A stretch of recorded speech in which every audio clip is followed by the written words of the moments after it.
Subscribe कीजिए हमारे channel नूर रज़ा को और बेल आइकन को प्रेस कीजिए, जिससे आपको हमारी न्यू वीडियो की नोटिफिकेशन मिलती रहे। कि लोगों का ख्याल है कुछ भी करो जन्नत में जाए, कुछ भी करो बख्श दिए जाएंगे। आइए, अल्लाह रब्बुल इज़्ज़त जहाँ रहीम है, करीम है, वहीं गैरत वाला भी है। हज़रत सैयदना मालिकुद दीनार फरमाते, मालिक इब्ने दीनार कहते हैं कि मुझे पता चला कि मेरे पड़ोसी को सकरात लगी, मेरा पड़ोसी मरने लगा, उसको मौत आ रही है, वो दुनिया से जा रहा है। मैंने सोचा बड़ा पापी था, बड़ा मुजरिम था, बड़ा मुजरिम था, पापी था। चलो चलते हैं, पड़ोसी है, उसकी कुछ खबरगिरी कर लेते हैं, उसको कुछ समझा बुझा देते हैं, कलमे की तलकीन करते हैं। अल्लाह अकबर। हज़रत मालिकुद दीनार गए तो जाने के बाद मालिक इब्ने दीनार फरमाते हैं उसके सीने से गरम गरम सांसें निकल रही थी। मतलब ये था कि अब ये बहुत दिनों तक जिंदा नहीं रहेगा। तो मैंने उसको कहा क्या हाल है? उसने रो करके कहा, ऐ मालिक, अल्लाह ने जब जब मुझे सेहत दी, तंदुरुस्ती दी, मैंने अल्लाह की नाफरमानी की, मैंने गुनाह किया, मैंने जराइम किए। ऐ मालिक, अब मैं दुनिया से जा रहा हूँ। तो हज़रत मालिक इब्ने दीनार कहते हैं मैंने उसको कहा तौबा कर ले, तौबा का दरवाज़ा खुला है, तौबा कर ले। गौर से सुनना, अल्लाह अकबर। तौबा कर ले, तौबा का दरवाज़ा खुला है। हज़रत मालिक इब्ने दीनार कहते हैं उसने फ़ौरन कहा अस्तग़फ़िरुल्लाह, अस्तग़फ़िरुल्लाह, अल्लाह मुझे माफ़ कर दे, मैं तेरी बारगाह में तौबा करता हूँ। उसके घर के कोने से आवाज़ आई, बंदे अब बस भी कर, जब जब हमने तुझे मोहलत दी तूने धोखा दिया। आप गौर फरमाएं, यानी इसका मतलब ये है कि अगर अल्लाह चाहे तो किसी की तौबा को रद्द भी कर सकते, वो कबूल करता है, मायूस मत होना। लेकिन उसकी शान गैरत भी ये है। आप क्या समझते हो, कभी कभी जिस अमल को आदमी सोचते हैं कि इससे कुछ नहीं होगा, मैंने तो मरना ही ईमान पर है, वो भी कुफ्र पर चला जाता है। कभी कभी छोटा अमल जिसको समझ के करता है। हज़रत मालिक इब्ने दीनार खुद फरमाते हैं कि मेरा एक अजीज दोस्त था, बड़ा करीबी था और बड़ा आलिम, बड़ा मुहद्दिस, बड़ा फ़क़ीह था। वो जब मरने लगा तो मैं उसके करीब गया और मैंने उसको कहा अल्लाह के बंदे कलेमा पढ़। तो इतना बड़ा आलिम, उतना बड़ा मुहद्दिस, इतना बड़ा फ़क़ीह, उसने कहा ये मैं कलमा नहीं पढ़ता, ये सब सही नहीं है माज़ल। यानी उसने अलल ऐलान कलमे का इनकार कर दिया, उसने मरते मरते कलमे का इनकार कर दिया। हजरत मालिकुद दीनार कहते हैं मैं डरा, अल्लाह, ये मरते मरते कुफ्र की तरफ चला गया, ये मरते मरते दीन का, इस्लाम का, कलमे का इनकार कर गया। हालांकि फ़ुक़हाए अहनाफ के नज़दीक मसला कुछ और है, मैं उसकी तरफ अभी नहीं जाता, लेकिन मैं उसी को फॉलो करता हूँ। हम हनफी हैं और हनफियत ही के फॉलोवर हैं। लेकिन हज़रत मालिकुद दीनार का अपना मसला कर, उनके अपने नज़रियात आपके सामने बता रहा हूँ। वो कहते हैं मैं रो पड़ा, मैं रोने लगा, या अल्लाह वो काफिर हो गया मरते मरते। और कुछ देर के बाद खबर आई कि वो तो मर गया, यानी कुफ्र पे मरा। फरमाते मैं रात और दिन रोता रहा, परेशान रहा, या अल्लाह, इतना बड़ा नमाजी आदमी, इतना परहेजगार आदमी, इतना पारसा आदमी, इतना मुत्तकी आदमी कुफ्र पे कैसे मरा? तो मैं अल्लाह से दुआ करता था, अल्लाह तू मुझे उसको ख्वाब में दिखा, मुझे ख्वाब में दिखा, मैं पूछूं तो सही वो कुफ्र पे क्यों मरा, वो कुफ्र पे क्यों मरा, वो कुफ्र पे क्यों मरा।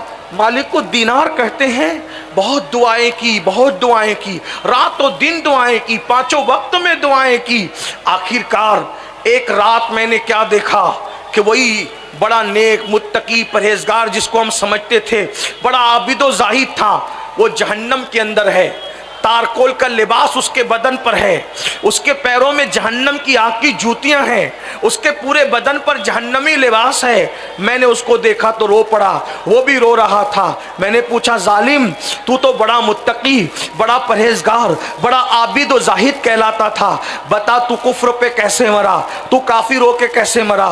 उसने जवाब दिया, ए मालिक, तुम जानते हो मेरी नमाजें कभी नहीं छूटी, रमज़ान शरीफ के रोज़े कभी नहीं छूटे, मेरी तहज्जुद कभी नहीं छूटी, मैं कुरान भी पढ़ता था, मैं मुहद्दिस था, आलिम था, फ़क़ीह था, लेकिन ए मालिक तुम्हें क्या बताऊं कि मुझे एक बीमारी हो गई।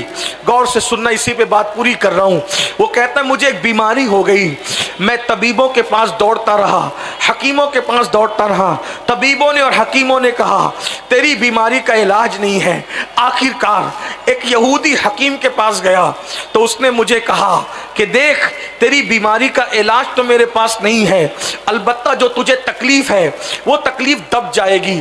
तूने एक काम करना कि साल भर में एक कटोरा भर के शराब पी लेना, बस कटोरा भर के शराब साल में एक बार पीना है। वो कहता है ए मालिक, मैं शराब को बतौर दवा सबसे छुप करके एक कटोरा एक साल में शराब पी लेता था ताकि मेरी बीमारी दब जाए, और उसकी वजह से कुछ मुझे फ़र्क भी पड़ता था, इसलिए शराब पी लेता था। मगर बतौर दवा जब मैंने शराब पी साल में एक कटोरा, तो मरते मरते शराब की नहूसत की वजह से फिर तहज्जुद काम ना आई, फिर नमाजें काम ना आई, फिर तकवा परहेजगारी काम ना आई, और मरते हुए मेरा ईमान छीन लिया गया और काफिर होकर के मरा। आपसे पूछना चाहता हूं, जो साल में एक मर्तबा दवा के तौर पर शराब का एक कटोरा पी ले, वो मर रहा है तो कुफ्र पे मर रहा है। ऐ मेरी कौम के जवानों, जो शादियों में भी शराब पी रहे हैं, जो खुशियों में भी शराब पी रहे हैं, जो मैयतों का गम भुलाने के लिए शराब पी रहे हैं, जो मोहब्बत में धोखा खा के किसी के दुख को दर्द को भुलाने के लिए शराब पी रहे हैं, जो बच्चों के खतना और पैदाइश की खुशी में भी शराब की पार्टियां रख रहे हैं, बताओ जब इतना मुत्तकी परहेजगार तहज्जुद गुजार शराब का एक कटोरा बतौर दवा पीता है तो वो कुफ्र पे मर रहा है, उनका अंजाम क्या होगा। और आजकल तो लोग कहते हैं मौलाना शराब पीना हराम है ना, अगर नशे का इंजेक्शन लगाओ तो क्या है, उस पर कोई बात है, नशे की गोलियां खाओ उस पर क्या बात है, नशे की दवा पियो उस पर क्या बात है, कोई चीज सूंघ के नशा करो उस पर क्या बात है। हमने कहा जालिम, तू अभी इतना होशियार नहीं हुआ, ये ज़बान रिसालत है, ज़बान रिसालत। वो हाल भी उनके सामने हाथ बांधे खड़ा है, माजी भी उनके सामने हाथ बांधे खड़ा है, मुस्तकबिल भी उनके सामने हाथ बांधे खड़ा है। मेरे नबी वो हैं जो अपने जमाने में बैठकर पिछला जमाना भी देख रहे थे और क़यामत तक का आने वाला दौर भी देख रहे थे। रसूलुल्लाह की एक हदीस तुम्हारे सारे तोहमात पर जो है वो नशेमंद पे बिजली गिरा देती है। आका फरमाते हैं कुल्लो मुस्किरिन हराम, जिससे नशा हो सब हराम, जिससे नशा। अब इंजेक्शन लाओ या क़यामत से पहले और पता नहीं तरक्की करके लोग क्या जाएंगे क्या करेंगे। हुजूर अलैहिस्सलाम के एक जुमले ने क़यामत तक के लिए सबको समेट लिया। कुल्लू मुस्किरिन हराम, हर नशावर चीज हराम है, और जिसको अल्लाह के रसूल ने हराम कह दिया उसको कोई हलाल नहीं कर सकता। मौत के वक्त जबान पे कलेमा नहीं आएगा। और अल्लाह के रसूल अलैहिस्सलाम फरमाते जिसने नशा किया और तौबा से पहले मर गया, जब वो क़यामत के दिन उठेगा या तो उसकी शक्ल सूअर की तरह होगी या तो उसकी शक्ल बंदर की तरह होगी। इसलिए मुसलमानों, आखिरत पे यकीन है तो आखिरत की तैयारी करो, नेक अमल करो। हाँ, अल्लाह की शान ये है, अगर वो नाराज़ रहता है तो फिर तहज्जुद पढ़ने वालों को भी कुफ्र पे मारता है, और अगर वो करम फरमा दे तो कुत्ते को पानी पिलाने पे भी जन्नत मिल जाती है, रास्ते से तकलीफ देने वाली चीज़ हटाने पे भी जन्नत मिल जाती है, किसी को देख के मुस्कुराने से भी जन्नत मिल जाती है, हसन बसरी के हाथ चूमने पर भी जन्नत मिल जाती है, बायजीद बुस्तामी को देखने पे भी जन्नत मिल जाती है, किसी आलिम के नाम पे नाम रखने की बुनियाद पे भी जन्नत मिल जाती है, अगर वो करम फरमा दे तो किसी चिड़िया को दाना खिलाने पे भी जन्नत मिल जाती है। तो फिर हमें क्या करना चाहिए? किसी छोटे गुनाह को छोटा समझकर करना नहीं चाहिए, इसलिए कि बड़े बड़े पहाड़ों से ठोकर नहीं लगती, छोटे पत्थरों ही से ठोकर लगा करती है। और किसी नेकी को छोटी समझकर छोड़ नहीं देना चाहिए, इसलिए कि कतरे कतरे से दरिया बन जाता है। इसलिए छोटी से छोटी नेकी भी करो और छोटे से छोटे गुनाह से भी बचो। अल्लाह पाक की बारगाह में दुआ है, अल्लाह सबसे पहले मुझे और आप सबको जराइम से बचाए, गुनाहों से बचाए। अल्लाह हम सबकी ज़िंदगियों में इनकलाब पैदा फरमाए, और गुफ्तगू के दरमियान अगर कोई गलती हो गई हो, अल्लाह पाक अपने हबीब सल्लल्लाहु अलैहि वसल्लम के सदक़े तो फैल माफ़ फरमाए।